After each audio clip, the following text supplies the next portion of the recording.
السلام عليكم، مرحبا بكم معايا في وصفه اليوم اللي ان شاء الله غادي نشارك معكم كيك اللي هو ناجح متميز وسهل بزاف. كيف العاده غادي نبداو على بركه الله. كيف ما كتشوفوا الاناء درت فيه واحد شويه ديال الملحه مع نص كاس اولا كاس الا ربع ديال السكر اللي كيبقى اختياري، مع 3 ديال البيضات يكونوا بحجم اللي هو متوسط وبحراره المطبخ. كنوضعوهم كنضربوا كلشي بهذا الفوي هذا، يعني ما كيحتاجش حتى زعما ما ديروه لا في مولينكس ولا حتى شي حاجه. غادي نطلع البيض مع هذا السكر ونرجع معكم.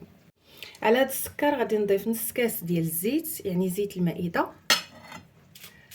وغادي نطلعو حتى هو مع ساشي ديال السكر فاني. دابا غنضيف نص كاس ديال الحليب. هاد المقادير راها مضبوطه، يعني جربوها بعينيكم اللي هما مغمضين. نص كاس ديال الحليب، نص كاس ديال كما شفتوا ديال الزيت، وكاس الا ربع ديال السكر اللي كيبقى على حسب الذوق. من بعد غادي نضيف واحد الساشي ديال الكاكاو، اللي ما عندوش طبعا كيعوضوا الكاكاو اللي هو مر ديال العبار. غادي نضيف هذا الساشي وغادي نحركو حتى هو مع المزيج ديال المكونات مزيان حتى غير يندمجوا ليا. غادي نضيف عليهم كاس ونص ديال دقيق الفرص اللي كيكون مغربل، مع جوج ديال الساشيات ديال الخمارات، يعني هادو ديال 7 غرام صافي، يعني كاس ونص ديال الدقيق مع جوج ديال الخمارات مع هاد الساشي ديال الكاكاو.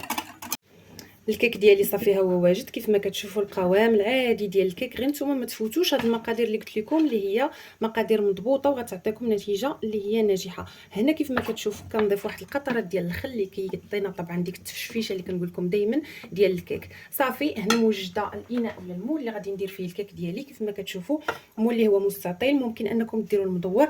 غير لاستيوس ديال هذا الكيك هذا هو هاد الكويسات هادو. هاد الكويسات كتختاروا اي كويسات عندكم في المنزل طبعا اللي كيدخلوا للفران، كدهنوهم. من بعد ما كدهنوا المول كدهنوهم حتى هما بالزبده والدقيق، وكتستفوهم على حسب نتوما الشكل اللي بغيتوه، مثلا لا دائري او لا مستطيل اللي بغيتو. المهم انا دهنتهم ودهنت المول كيف ما كتشوفوا، وكيبقى لكم الاختيار. صافي وغادي ندير فيه الكيك ديالي من بعد ما غادي نحركو مع هذا الخل. كيف ما كتشوفوا الكيك ديالي صافي ها هو وجد، وبديت انا كنخوي في المول. غادي ندخلوا الفران اللي كيكون مسخن من قبل على درجه حراره اللي هي كتكون متوسطه. كنخليو الكيك ديالنا حتى كيطيب على مهل وكياخذ يعني الوقت الكافي ديالو. كنخرجوه وغادي نتلاقى بكم باش نكملوا بقيه التحضيرات. كيف ما كتشوفوا صافي الكيك ديالي ها هو طاب وخرجته من الفران. هاد الكويسات هادو راهم كيتحيدوا بكل سهوله لان داهنينهم كيف ما كتشوفوا بالزبده وداك الدقيق، فانتوما كتحيدوهم بكل اريحيه، يعني ما كيلصقوا من حتى شي حاجه. وكيبقى هاد الفراغ هذا اللي غادي نعمرو بديك لا كريم اللي غادي نوجد معكم دابا.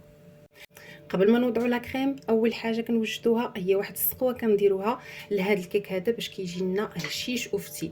كنحتاجوا ليها كاس هكايا ديال الحليب، كاس ديال العنبه طبعا في العبار ديالو، مع معلقه كبيره ديال الزيت، مع واحد الساشي ديال الكاكاو. كنوضع هاد العناصر هادو فوق النار حتى كيوليو عاقدين ليا واحد شويه. كنجيبهم وكنسقي بهم الكيك ديالي. الصوص ديالي هي وجدات صافي وعقدات كيف ما كتشوفوا، ماشي عقدات وانما كتختار واحد شويه. كنسقي هاد الكيك ديالي من الفوق بحال هكا كامل حتى كيتشربها ليا، وغادي نخليه جانبا باش ندوزو نوجدوا الكريمه اللي باش غادي نعمروا هاد الفراغات هادو. بالنسبه للكريمه غادي نحتاج ليها جوج ديال الكيسان ديال العنبه ديال الحليب، مع جوج ديال المعالق ديال السكر سنيده، واللي بغى يدير قل يدير. هم جوج ديال المعالق ديال السكر سنيده مع جوج ديال المعالق ديال لا كريم باتيسير. ها هما. اللي ما عندوش لا كريم باتيسير يقدر يعوضها بالنشا، مع واحد الساشي ديال السكر فاني. كتجي هاد لا كريم هادي غزاله حتى هي وفيها واحد المذاق زوين، مع واحد الفلون هذا العادي ديال درهم او لا الاخر اللي بان لكم. المهم فلون يكون ديال النكهه ديال الفانيلا. غادي ندير هاد العناصر هادو فوق البوطه حتى غادي يعقد ليا اولا تعقد ليا هاد الكريمه، وغادي نملئ بها هاد الفراغات هادو اللي كتشوفوا هنايا اللي صوبنا بالكويسات. غادي نملئهم كل حفيره غادي ندير فيها شويه وغادي نخليها حتى تبرد ليا مزيان. من بعد ما كتكون هاد الكريمه هادي شدات لينا في راسها، كناخذ واحد اليوغورت هكايا ديال الشوكولات كيف ما كتشوفوا، وغادي نزوق به دابا الوجه من الفوق هكا على هذا الشكل. اولا ممكن انكم ديروا الشوكولاط هكذا دايب على حسب المتوفر، ولا هكا لوغو اللي بغيتو نتوما كديروه. صافي انا غادي ندير هكايا شويه فوق من هاد الحفيرات هادو باش كنديروا واحد المزيج وكنديروا الطبقات. هانتوما صافي. وغادي نزين بشويه ديال الفيرميسيل شوكولا هاد الجنيبات اللي بقاو.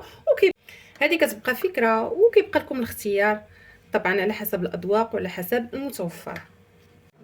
وكيكون هذا هو الشكل النهائي. انا قسمتها معكم باش تشوفوا حتى من الداخل كيفاش كتجي. هانتوما يا سلام داك المزيج ديال المذاقات حتى من الداخل ديالها. ها هما دوك الطبقات، ما نقولش لكم حتى الكيك تيكون مفشفش ولذيذ.